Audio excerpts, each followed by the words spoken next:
Ay yan congrats, last 2, 1 hits na tayo, target po last 2 p.m.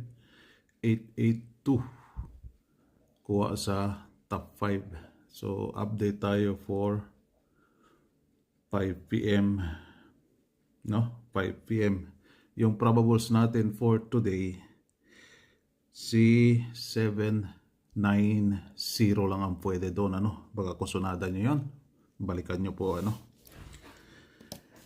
5 p.m. 781 127 145, kung i-slide ninyo 390 290.